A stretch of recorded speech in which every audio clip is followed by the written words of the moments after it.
आपको याद होगा बचपन में जब हम छोटे थे तो हमारी मम्मी साबूदाने की खिचड़ी अक्सर बनाया करती थी। खिचड़ी होती तो बहुत टेस्टी थी, लेकिन वो थोड़ी गीली और चिपकी चिपकी सी होती थी।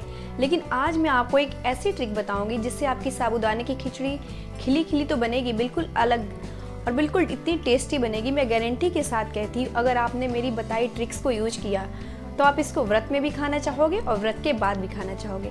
सो welcome back to my channel daily vlog with Nisi. चलिए नई ट्रिक के साथ स्टार्ट करते हैं साबूदाना की खिचड़ी। आपको साबूदाने को 2 घंटे पहले भिगोना है, रात भर भिगो के नहीं रखना है, इससे खिला खिला नहीं बनेगा, आपस में चिपक जाएगा।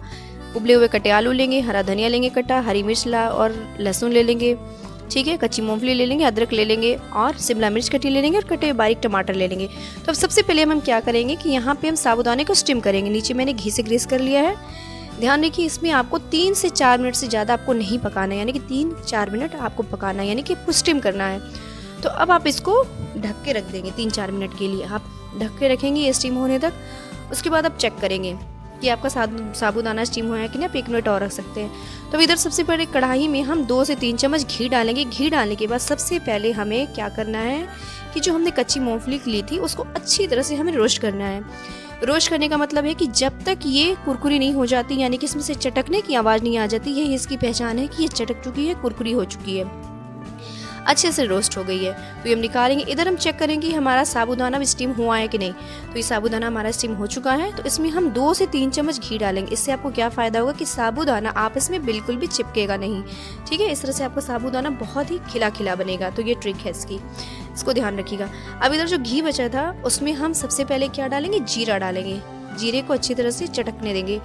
जीरा डालने के बाद आपको डालना है कड़ी पत्ता, से फ्लेवर अच्छा आता है। अगर आपके पास है तो नहीं, ऑप्शनल, आप इसको स्किप भी कर सकते हैं। उसके बाद हम इसमें अदरक के लच्छे डालेंगे। अदरक को अच्छी तरह से भूनेंगे जरूर, क्योंकि अगर अदरक आप नहीं भूनोगे तो वो कच्चा रह जाएगा, ठीक है।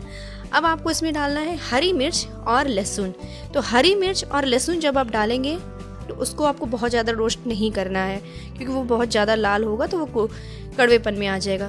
तो ध्यान रखिए, अगर आप व्रत में खा रहे हैं तो अपने अकॉर्डिंग आप कुछ चीज़ें इसमें से हटा भी सकते हैं। तो मैं आपको इस तरह से साबूदाना सिखा रही हूँ कि आप व्रत में भी खा सकते हैं, व्रत के बाद भी खा सकते हैं। तो चलिए अब इसमें डालते हैं कच्ची जो हमने शिमला मिर्च काट के रखी थी वो डालेंगे। उसको बहुत ज़्यादा नहीं फ्राई करना है, हल्का सा कुक करना है, यानी कि हल्का सा कच्चापन रहे उसमें, ठीक है। अब इसको डालने के बाद हम इसमें कटे हुए टमाटर डालेंगे। टमाटर डालने के बाद आपको गलती से भी नमक नहीं डालना है। नमक तब हमें डालना होता है टमाटर में जब हमें टमाटर को गलाना होता है, ठीक है, इसको याद रखिएगा। अब इसको सिर्फ 1 मिनट से भी कम इसको ढक के रख देंगे, यानी कि जो हमारे टमाटर हैं वो सॉफ्ट हो जाए, वो गले नहीं, ठीक है। अब इसको अच्छी तरह से कुक करने के बाद हम इसमें डालेंगे आलू। बॉयल जो हमने रखे थे ना काट के, हम वो आलू डालेंगे। अब आलू को हमें अच्छी तरह से रोस्ट करना है। रोस्ट करने से इसका टेस्ट बहुत अच्छा आएगा, ठीक है। आलू रोस्ट करने के बाद अब आपको डालना है साबूदाना, ठीक है। आपको ध्यान रखना है, आलू को रोस्ट करने के बाद अब आपको इसमें साबूदाना डालना है। मैंने इसमें नमक पहले नहीं डाला है, मैं आपको बताऊंगी कि आपको नमक किस टाइम डालना है, ठीक है। तो अब हम इसमें साबूदाना डालने के बाद इसको अच्छी तरह से मिक्स करेंगे। सबसे पहले ये इसकी टिप्स है, याद रखिएगा, इसमें 2 से 3 चम्मच आप घी डालेंगे। इससे बहुत ही कमाल का साबूदाने बनेगा, बिल्कुल अलग अलग खिचड़ी की तरह। जैसे पुलाव होता है ना, पुलाव खाते हो, बिल्कुल वैसा ही आपका साबूदाना रेडी होगा। एक बार खाओगे तो आप हमेशा बना के खाओगे, याद करोगे मुझे आप। तो इस तरह से आपको इसको मिक्स करना है। अब आपको क्या डालना है इसमें, अब आपको इसमें डालना है नमक, ठीक है। अब आप इसमें नमक डाल सकते हो। नमक डालने के बाद आपको इसमें अच्छी तरह से हिलाना है। अब तो सबसे पहले ध्यान रखना कि आपको गैस का फ्लेम नीचे से बंद कर देना है, नहीं तो ये बहुत ज़्यादा कुक हो जाएगा, ठीक है। तो नमक डाल दिया मैंने। अब मैं इसमें डालूंगी जो रोस्ट मैंने किए थे ना कच्ची मूंगफली, अब मैं उसको इसमें डालूंगी। कच्ची मूंगफली डाल के भी मैंने मिला दी। ध्यान रखिएगा कि आपको गैस का फ्लेम बंद कर देना है। तो मैं जब भी बनाती हूँ इसमें, तो मैं इसमें चीनी ज़रूर डालती हूँ। तो मैंने इसमें 1 चम्मच भर की चीनी डाली। इससे क्या है कि जो साबूदाने का टेस्ट है वो खट्टा मीठा सा आएगा। अब मैंने इसमें नींबू डाल दिया, आधा निचोड़ दिया। तो ये सारी चीज़ें आपको कब डालनी है, जब आप गैस के फ्लेम को बंद कर दोगे। अब आप इसको प्रॉपर अच्छी तरह से मिक्स करोगे तो उसमें आपका बहुत ही अच्छा कमाल का टेस्ट आएगा, खट्टा मीठा सा। आपको साबूदाना खाने का मज़ा ही आ जाएगा। अब आपको इसमें आधी चम्मच काली मिर्च का पाउडर डालना है। काली मिर्च का पाउडर डालने के बाद आप इसको अच्छी तरह से मिक्स करोगे। और एक चीज़ और आपको डालनी है जिससे इसका टेस्ट और भी ज़्यादा अच्छा दुगना हो जाएगा। अब आपको इसमें डालना है फ्रूट।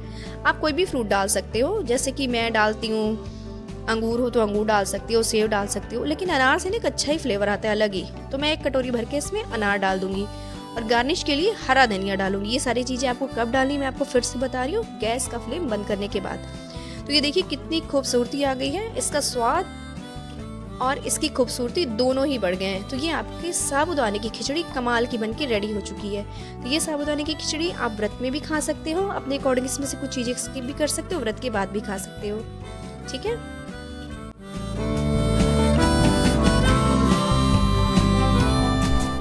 तो देखा आपने कैसे मैंने साबूदाना की खिचड़ी बिल्कुल अलग खिली खिली सी बनाई।